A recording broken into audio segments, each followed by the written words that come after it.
Travel Robot Presents. Top 10 Things to Do in Portugal. This list of the best things to do in Portugal caters to foodies, outdoorsy adventure seekers, culture and history buffs, and travelers who want to take it all in at once, hopping from one must-see to the next. Before we begin, don't forget to hit the like button, subscribe to our channel, and ring the bell symbol for more wonderful videos. 1. Listen to a live Fado performance in Lisbon. Fado, a musical genre started in Portugal that's on UNESCO's Intangible Cultural Heritage of Humanity list, envelops listeners in melancholic, sorrowful, and heartfelt music. Slow, lingering psalms are sung to the sound of guitarra portuguesa, Portuguese guitar, and other string instruments. To experience it for yourself, head to a Casa de Fado in Lisbon. Popular options include Paririna de Alfama or A Baiuca in Alfama and Adega Mercado or Café Luso in Barro Alto. Whichever you choose, all offer a chance to see a live performance, and some even pair the music with a traditional Portuguese dinner. For more range and diversity, visit Lisbon in late September to attend Santa Casa Alfama, the two-day music festival dedicated entirely to Fado. 2. Indulge in conventual sweets. Egg yolks, sugar, and occasionally almonds are the core ingredients of typical Portuguese pastries known as conventual sweets. Cloistered nuns and monks created these concoctions, hence the name conventual. Making use of extra egg yolks, the whites were exported and used in winemaking, and newly imported sugar from Brazil in the 15th century, and they were initially for the monastery residents' consumption. But in the 19th century, when religious orders were all ordered dissolved, these sweet creations became their only source of income as convents and monasteries were forced to stop taking in novices. Each region of Portugal has its traditional conventual sweet, with some local or seasonal ingredients thrown in the mix, such as beans in the pastel de feijão in Torres Vedras or the paper-thin, wafer-encased ovos molds in Aveiro.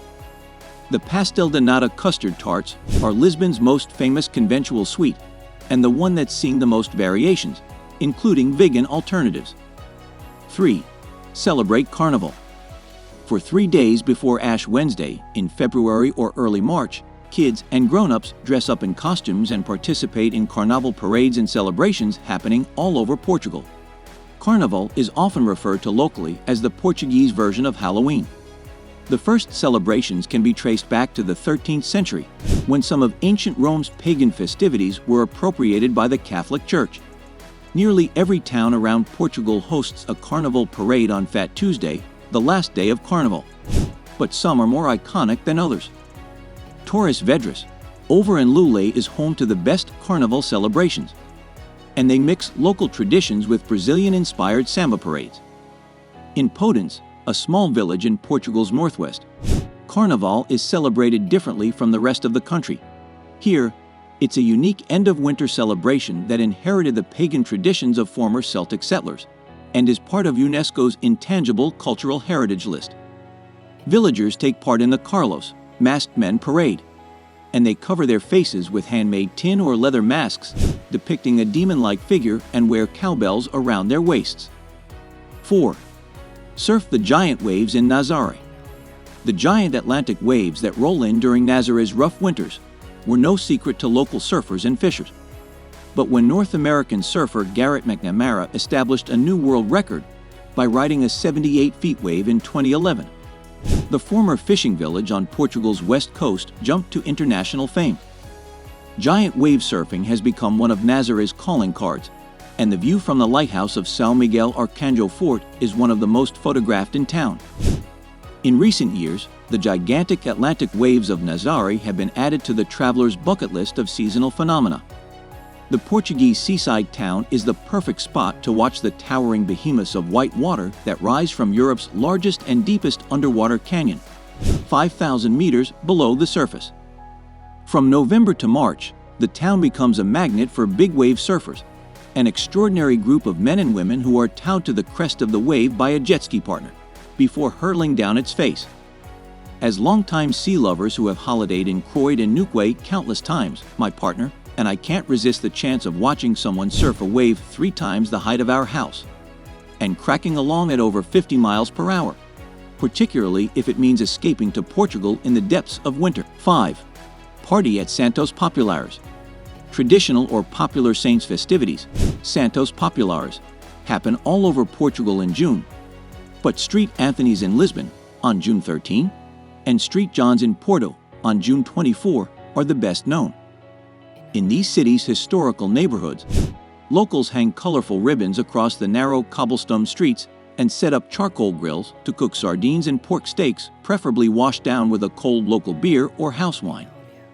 These festivals started as a way to honor the community's patron saints, but nowadays it's the perfect excuse to meet residents, share a meal and dance the night away.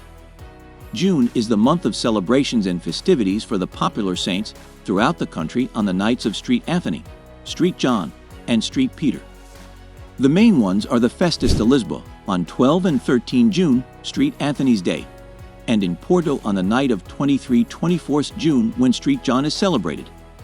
These are enormously vivid celebrations, during which the people take to the streets eating, drinking, and having fun in the old neighborhoods that are bedecked with arches, colorful balloons, and the aroma of sweet basil.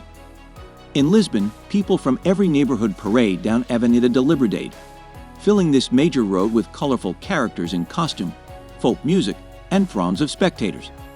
But the crowds and liveliness also fill the narrow back streets, particularly in Alfama, but also Graça, Bica, Moraria, and Madrigal. In medieval squares and alleyways, people eat cabbage soup and grilled sardines, singing and dancing the whole night long. Another highlight is the procession of Street Anthony, which leaves on the 13th from the Church of S. Antonio in Alfama, near the cathedral, where the saint was born in around 1193. 6. Taste Portuguese wine. Portugal is home to the well-known wine regions of Alentejo, which produces bold and hearty reds, and Douro, the home of port. But you can find wineries and vineyards practically all over the country, including on the Azores and Madeira archipelagos. The region of Vinho Verde, meaning young wine, in Minho produces unique wine from indigenous grape varietals, making it the most authentically Portuguese wine of all. One of the best wineries in the region to taste these fresh, fruity, and floral wines, red or white, is Quinta da Avalida. 7. Stay in a traditional Schist village. Once located at the crossroads of important commercial routes, the mountain villages between Coimbra and Castelo Branco were practically deserted in the mid-20th century as locals migrated elsewhere in Europe. The dark schist stones used to build the houses were not unique to the center of Portugal, but also became one of the region's calling cards. To revive this piece of the country's cultural and heritage legacy, the Aldeias do Xisto project was born, transforming 27 villages into rural tourism areas surrounded by rugged mountains, lakes, and riverine beaches. The black stone house's traditional design was kept to honor and maintain the region's cultural identity. Local experiences at these villages range from nature hikes and wellness retreats to traditional cuisine tastings and mingling with the resident villagers. 8. See prehistoric rock art at Vale do Cois. A UNESCO World Heritage Site since 1998, the prehistoric rock art site in Vale do Cois, together with nearby Ciudad Verde in Spain, is the most noteworthy Paleolithic art site in the Iberian Peninsula. Head to the Museu do Cois first before joining a guided tour of the archaeological site and open-air rock art gallery, which includes more than 1,000 rock engravings from the Paleolithic and Iron Age periods scattered around 80 identified sites. 9. Stargaze at Great Lake Alqueva. With cloudless skies most of the year and little light pollution, the human-made Great Lake Alqueva in Alentejo is one of Portugal's perfect spots for stargazing. These extraordinary conditions made the lake the first official starlight tourism destination in the world, as certified by Spanish-based Fundación Starlight. Several local companies offer stargazing and nighttime tours of the lake, and budding astronomers can also visit the observatory. Pre-booking is required, although admission is free for kids under 8, with scheduled starry observations happening during the day or at night. 10. Road trip on Estrada Nacional 2. Connecting Chaves in the north to Faro in the south, the picturesque Estrada Nacional 2 is a 460-mile stretch of road that shows road trippers the kind of Portugal they'd miss if they were stuck to highways and freeways. Dubbed the Portuguese Route 66, the secondary N2 road is seeing a touristic revival as locals are rediscovering Portugal's longest road. Witness the change of scenery as you drive, from the twists and turns of the road as it cuts through the mountains in Portugal's north and center to the almost treeless plains of Alentejo and the golden sand beaches of the Algarve. Take time to visit landmarks along the way or stay for a little longer in each town, experiencing community life and local cuisine. Be adventurous and see where the road takes you, or follow one of two pre-designed routes, one dedicated to castles and the other to museums. That's it for today, guys.